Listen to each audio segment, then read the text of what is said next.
How's it going, everyone? Welcome back. Hopefully everybody's Tuesday's been going well. We got a couple Reds trades that went across the wire on the deadline yesterday for these Reds. First of all, the Reds seen Brian Goodwin coming in from the Los Angeles Angels. Goodwin, a 262 hitter, 17 home runs, 47 RBIs back in 2019. This season so far, 2020, he's hitting 242. He's got 4 bombs on the year. The Reds had to give up Kevin Naughton, a 9th round selection in 2019, who had a very solid 2019 between upper A and then double A Chattanooga, putting together a 3.32 ERA with 131 Ks and 157 innings pitched, who is a top 15 prospect by most systems, or by most projections out there, MLB.com, Fangraphs, whatever, have him in the top 15 of the Reds farm system as far as prospects are concerned. So that is a little tough. I mean, he is 23 though. He had a solid 2019, but he's yet to really string together season after season of solid, outstanding pitching.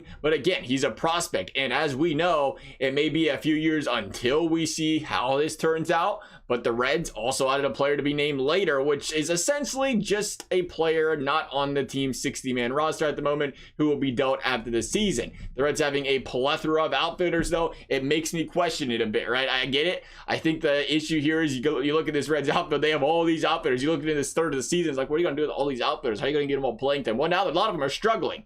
A lot of them are struggling, and they're looking at this guy as a potential flex in their option. Another guy that, you know, David Bell can bat 2 ABs every single game. Essentially here, joking aside, it's actually kind of serious, but joking aside, he is, you know, he's going to provide that flex option in the outfield, at least until Senzel's back healthy and ready to go here. Personally, I'm a big build for the future guy though. So I'm always going to lean towards that prospect side of the trade a little bit, especially on a team that is what, 5 games below 500 right now. But again, Goodwin, he could bring some promise to this team. And again, at the very least, a little bit of depth here. Only time will tell. Again, I hope it works out, to say the very least. Then we had Archie Bradley coming to the Cincinnati Reds here. Bradley, a guy I really like.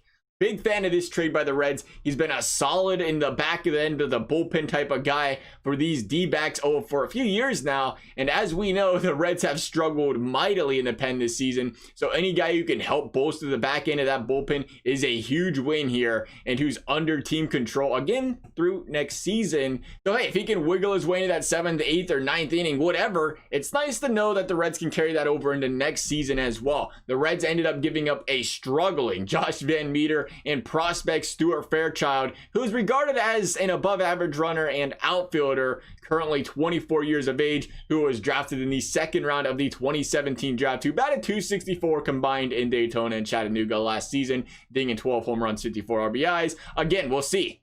You know, prospects are never guarantees. That is the end all be all. Even top prospects, your 2, 3, 4, whatever guys, they're not guaranteed to pan out. And what the Reds are getting back here in return is a guy that has shown and proven throughout his career that he can be a back end of the bullpen guy. He can be a solid cog in this bullpen. So I do like it. I love the Reds taking a chance here. And I think from a, you know, again, a Reds fan standpoint, it's always nice to think about the future. I'm always big on that, making sure this team can continue to progress year after year after year after year. But at the same time, we've been watching the Reds struggle for a few years now, or for some years now, I should say. And it's nice to see this management, this organization continue to try to push the envelope here, to try to make a push here in not just 2020, but again, possibly 2021 as far as the postseason is concerned. Overall, though, optimistic here. I got a whole month of the season left. I feel like these are, types of trades the Reds make to say, hey, let's try to spark something here. We're not going to go, we're not going to give away our top 5 prospects in our organization or whatever here. But we want to try it. If we can get some guys on a low end that could potentially bring a little spark to this offense, to this bullpen, something this team could use to get on a little hot streak here, which again is more than capable of doing with this rotation, with this batting order. Maybe that'll, bringing these guys in can do that. Some fresh faces can help this team out and help bring them into some sort of playoff push here to end September. That's what we're hoping for, at least. Thank you guys for watching. We'll see you next time.